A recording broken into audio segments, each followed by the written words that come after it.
Welcome to Cost Saver Conversations. I'm Angela, and I ask the practical questions so you can quickly understand what matters. Today, I'm joined by Assad. Hi, Angela. We are unpacking Weather Smart Energy Plan. Save 300 plus on home bills today and tying it back to the wider cost saver ecosystem, including tools like cheapest time to use electricity so you can turn insights into action quickly. Just a heads up before we dive in, we are your synthetic hosts. We are great with numbers, but as AI, we can sometimes be confidently wrong. Think of us as the digital versions of your most knowledgeable, slightly caffeinated friends. Exactly. Treat this chat as a smart estimate only, not as professional financial guidance. Always check important details with official sources or a qualified expert before making any big decisions. Welcome back to the Cost Saver podcast. Today, we're getting into something that, honestly, it affects every single one of us, especially with the wonderfully unpredictable British weather, our home energy bills. Assad's here, and he's going to walk us through how checking the weather forecast could actually save you real money, which sounds a bit mad, but It does sound a bit mad when you put it like that, but yeah, we're talking about what's being called a weather smart energy plan. And the idea is that UK households could save, potentially over £300 a year just by shifting how they think about energy, going from reactive to proactive. over 300 quid a year? Yeah. Okay, you have my attention because I'll be honest, I am firmly in the turn up the heating when I'm cold camp or, flick on every light in the house the second it gets a bit gloomy outside. Right. And that's most people. That's the thing. We wait until we're uncomfortable and then we react. You feel cold? Thermostat goes up. House feels stuffy? You open a window, but the heating's still blasting away in the background. Guilty. Or you wake up and the house is absolutely freezing, so you crank the thermostat to max and the boiler just goes into overdrive trying to, Oh, I literally did that this morning. see? And the problem is that reactive approach, it's genuinely costing people. So the Energy Saving Trust, they say heating alone accounts for about 55% of the average UK household's energy bill. Then you add hot water on top, that's another 25%. So you're looking at roughly 80% of your energy spend being directly tied to how you respond to temperature changes. Wait, 80%? That's enormous. I had no idea it was that high. Yeah, it's a lot. And when you react, when you're scrambling to warm the house up because you're already uncomfortable, your system is working at maximum output, often during the coldest part of the day, which also tends to coincide with peak tariff times. So you're paying premium rates for what is essentially emergency heating. So you're paying more for the same warmth, basically. Exactly. The estimate is 15 to 25% more than you'd need to pay for the same level of comfort if you just planned ahead a bit. 15 to 25% more? That's actually quite shocking.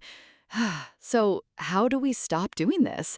How do we become weather smart, as you say? So the first step, and I know this sounds a bit boring, but bear with me, is to actually understand your current energy use. Like properly understand it. Dig out your bills from the last 12 months.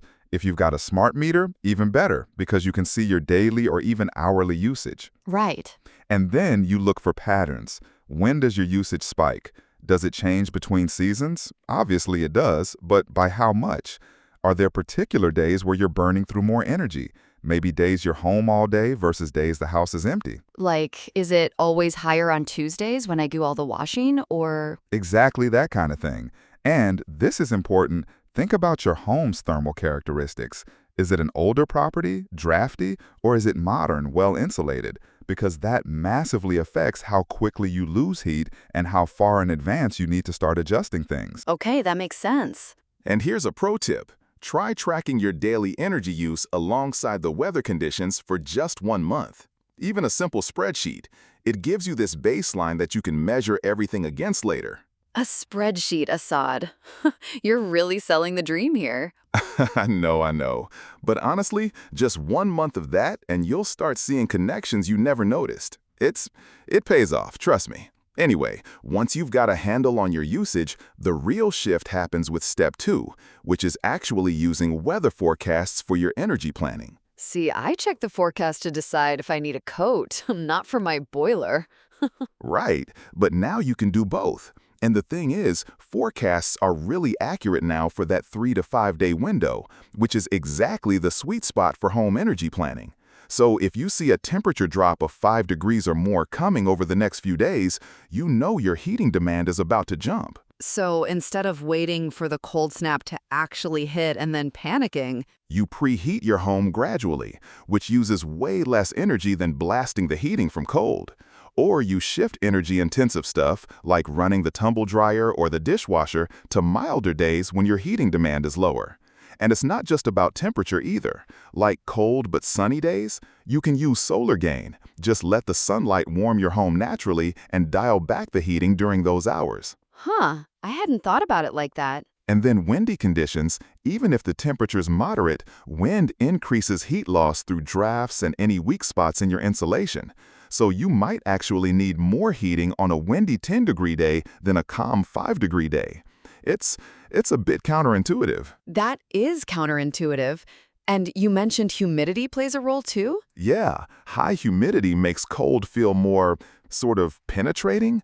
So during damp periods, you might need to adjust your strategy. Maybe use some dehumidification rather than just cranking the heat. You can set up weather alerts on your phone for big temperature swings so you're not caught off guard. Does that make sense? It does. It really does. But I'm thinking, for someone like me who is a bit forgetful, is there anything that can just automate this whole process? Yeah, absolutely. That's step 3, smart technologies. And look, they're not essential. You can do a lot of this manually, but smart thermostats are probably the single biggest game changer for most households. Like a Nest? Nest is a great example, yeah. It learns your preferences over time, it integrates with weather data, and it can preheat your home before cold weather arrives without you doing anything. Then you've got Hive, which is really good for flexible, precise control. Nice, straightforward app, multi-zone options for bigger homes, and Tato, which Tato really excels at weather adaptation specifically. It factors external conditions directly into your heating schedule. So you set it up and it kind of handles it? Pretty much.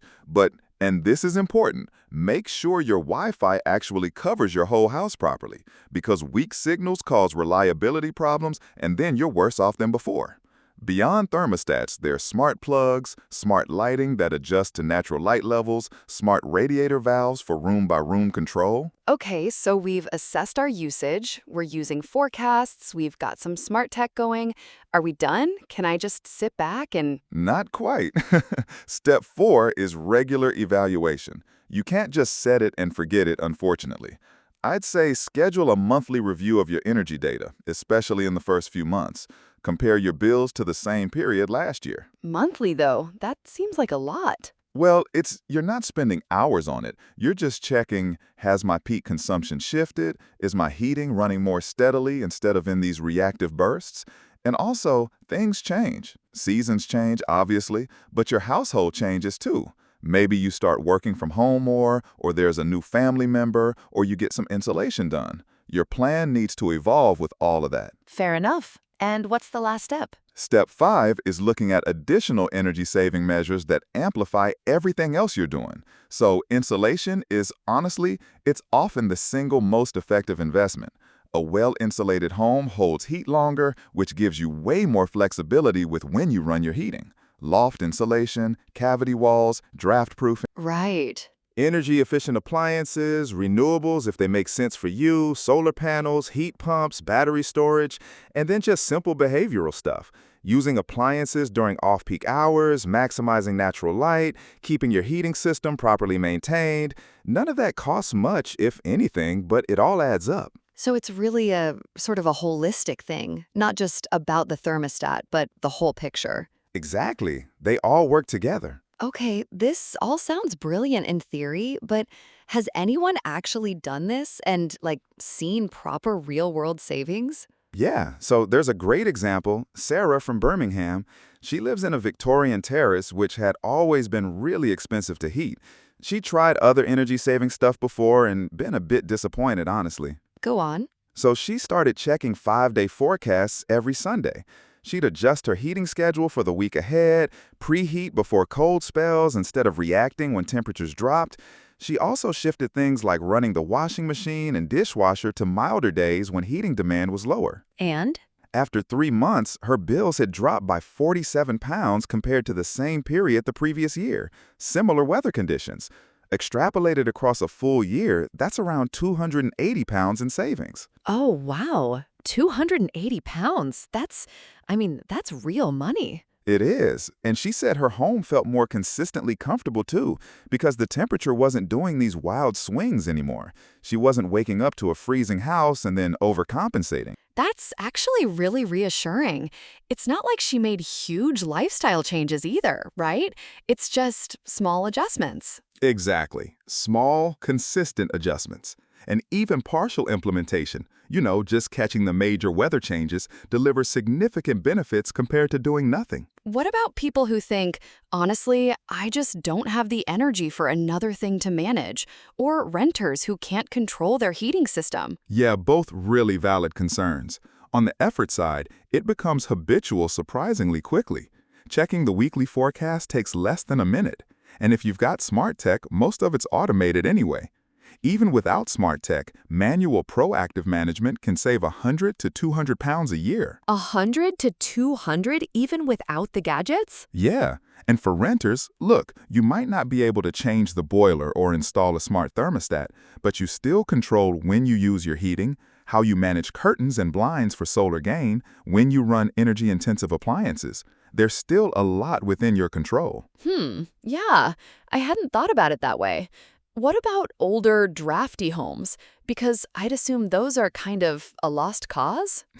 No, actually, and this surprises people, older homes often benefit more from proactive management because they respond more dramatically to weather changes. The greater the temperature swing you'd otherwise experience, the more value you get from planning ahead. Oh, that's okay. That's genuinely surprising. I would have assumed the opposite. Yeah, it's one of those things where intuition leads you astray.